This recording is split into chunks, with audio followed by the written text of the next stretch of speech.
జగనన్నని భయపెట్టాలంటే మీరంతా మరో జన్మ ఎత్తాలని కూడా ఈ సందర్భంగా తెలియజేసుకుంటున్నాను. 2019లో పవన్ కళ్యాణ్ అన్నాడు, జగన్మోహన్ రెడ్డి గారు ముఖ్యమంత్రి గారు ఇదే నా శాసనం అన్నాడు. శాసనం అన్నవాడిని శాసనసభ గేటు కూడా తాకనీయలేదు మా జగనన్నని కూడా ఈ సందర్భంగా తెలియజేసుకుంటున్నాను. ఈరోజు పవన్ కళ్యాణ్ నువ్వు రీల్ స్టారే కానీ రియల్ స్టార్ మా జగన్మోహన్ రెడ్డి గారు అనే గర్వంగా చెప్పగలను. నిజంగా నీకు దమ్ము ధైర్యం ఉంటే, లేదా చంద్రబాబు నాయుడు గారు నీకు దమ్ము ధైర్యం ఉంటే, మీలో పౌరుషం ఉంటే, మీలో ఆంధ్రప్రదేశ్ రక్తం ప్రవహిస్తుంటే విడివిడిగా జగనన్నతో పోటీకి వస్తారా? ఒకరికేమో 175 సీట్లు పెట్టడానికి క్యాండిడేట్లు లేరు, చంద్రబాబు నాయుడుకేమో 60 చోట్ల క్యాండిడేట్ లేరని లోకేషే మొన్న మాట్లాడాడు. కానీ తెలుగుదేశం పార్టీ ప్లీనరీలో చూస్తే తొడగొట్టి ఆడవాళ్ళు మాట్లాడతారు. నాకు ఆ ప్లీనరీ చూశాక ఆడవాళ్ళేమో తొడగొడతారు, మగవాళ్ళేమో ఏడుస్తారు. ఈ జంబలకడి పంప పార్టీ ఏంట్రా అనిపించింది. వాళ్ళ ప్లీనరీలో తొడగొట్టుకోవడం, వాళ్ళని చూసి వాళ్ళు తొడగొట్టడం కాదు. ఈరోజు ఇక్కడ వైఎస్ఆర్ సైనికులు తొడగొడితే చంద్రబాబు నాయుడికి అనుకోకి గుండె ఆగిపోతుందని కూడా ఈ సందర్భంగా తెలియజేసుకుంటూ ఈ ప్లీనరీ నుంచి సవాల్ చేస్తున్నాం. నిజంగా మీకు దమ్ము ధైర్యం ఉంటే తెలుగుదేశం అయినా జనసేన అయినా డైరెక్ట్ గా జగన్ గారితో ఫైట్ చేయాలి. కానీ గుంపులుగా ఫైట్ చేస్తే దాన్ని లీడర్షిప్ అనుకోరు, లీడర్ అని కూడా ఎవరు నమ్మరు. ఎందుకంటే జగనన్నని ఓడిస్తాము అంటుంటారు. ఇక్కడ చూస్తే చంద్రబాబు నాయుడు ముఖ్యమంత్రిగా ఉన్నప్పుడే తన కొడుకుని ఎమ్మెల్యేగా గెలిపించుకోలేకపోయాడు. ఇంకొక ఆయనేమో నించిన 2 చోట్ల కూడా ఓడిపోయాడు. అలాంటి వాళ్ళు జగనన్నని ఓడిస్తామంటుంటే నవ్వాలా ఏడవాలా అర్థం కాలేదు.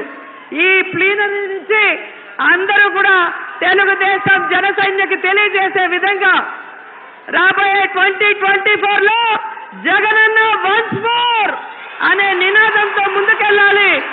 ఎయిమ్ ఫర్ 175 సీట్స్ అంటూ 175కు 175 గెలిపించాలని కోరుకుంటూ సెలవు తీసుకుంటున్నాను.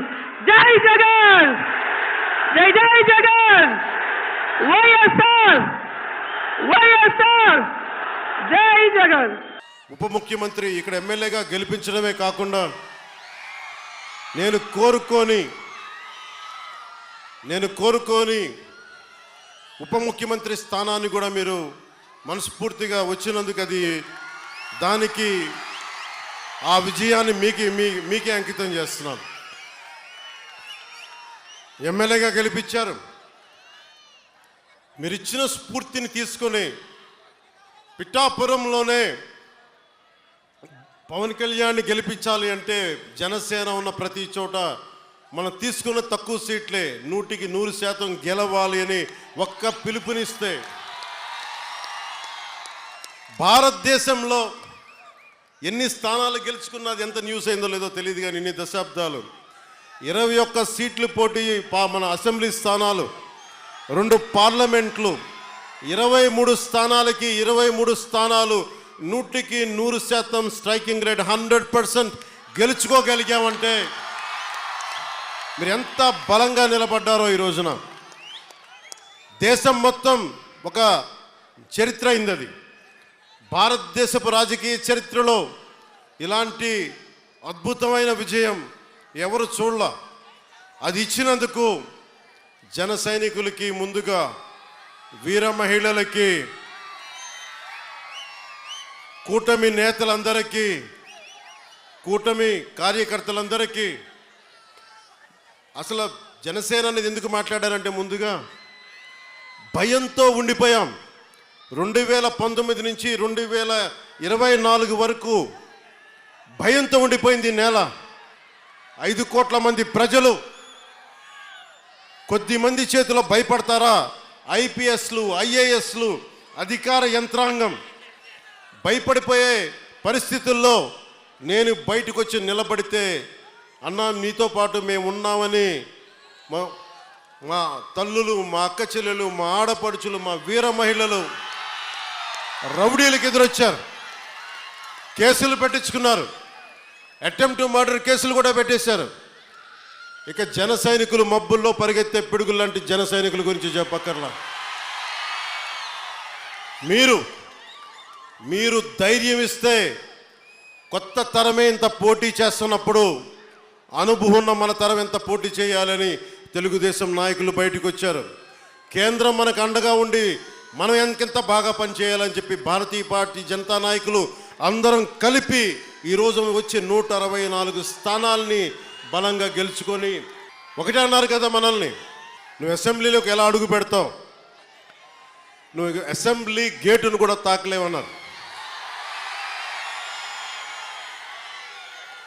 నేను ఎంత సీరియస్గా తీసుకున్నా నాకు తెలియదు, నేను విన్నా వదిలేశాను.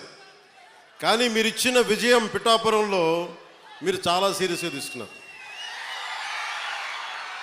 మా వర్మ గారు చెప్పారు, గేటు నెట్టుకొని రావడం కాదు, బద్దలు కొట్టుకొని వస్తాడు పవన్ కళ్యాణ్. మా వర్మ గారు చెప్పిన ఆ వ్యాఖ్యలే, ఆ ప్రొఫెసీయే నిజమైంది ఈరోజు. మరి నాకు ఇంత ఘన విజయం ఇచ్చిన మీకు నేను ఎంత రుణగ్రస్తుడిని. కన్నీరు తొడవలేని అధికారం ఎందుకు, నేను ఎప్పుడు చెప్తా ఉంటా. నేను మీకు కష్టమైన క్లిష్టమైన పంచాయతీరాజ్ శాఖనే తీసుకున్నాను. చాలామంది అడిగారు హోంశాఖ తీసుకోండి, లేదంటే ఫైనాన్స్ తీసుకోండి, లేదంటే రెవెన్యూ, ఇట్లాంటివన్నీ మాట్లాడుతున్నా. నాకేమొద్దు. ఈ రోడ్డు గ్రామ స్వరాజ్యం కోసం బాపూజీ కలలు కన్నారు. ఆ కళలు నెరవేర్చడం కోసం నేను పంచాయతీరాజ్ శాఖ తీసుకున్నాను. నేను ఒకటే చెప్పాను అధికార యంత్రాంగానికి అందరికీ మొట్టమొదటి మీటింగ్లో, నాకు లంచాలు అవసరం లేదు, మిమ్మల్ని ఎవరిని డబ్బులు అడగను, నేను ఈ కాంట్రాక్ట్ ఎవరికి ఇస్తున్నారని అడగను. కానీ నేను అడిగేదల్లా ఇచ్చిన కాంట్రాక్టర్ సవ్యంగా పనిచేస్తాడా లేదా, అదొకటే అడుగుతున్నాను. అలాగే ముందస్తుగా చెప్పిన మీటింగ్లో, రివ్యూ మీటింగ్లో ఒకటే అడిగా, నేను ఇప్పుడు దాకా నా జీవితంలో నేను సంపాదించిన డబ్బు అకౌంట్లో కూడా ఎప్పుడు చూడడం. ఖర్చు అయితే ఖర్చు అయింది, ట్యాక్స్ వచ్చే డబ్బులు వచ్చినాయి, ట్యాక్స్ కట్టే ఇంతే పెట్టుకున్నా. కానీ ప్రజల డబ్బు వచ్చేటప్పటికి, మీ డబ్బు అనేటప్పటికీ ఎంత ఒళ్ళు ఉంచి పనిచేశానంటే, ఎంత ఒళ్ళు ఉంచి పనిచేస్తున్నాను, ప్రతి రూపాయికి లెక్క అడుగుతున్నా, ప్రతి రూపాయికి. మీ కష్టం అది, మీ స్వార్జితం. తాజ్మహల్ కట్టి నిర్మాణానికి రాళ్ళెత్తిన కూలీలు ఎవరంటారు?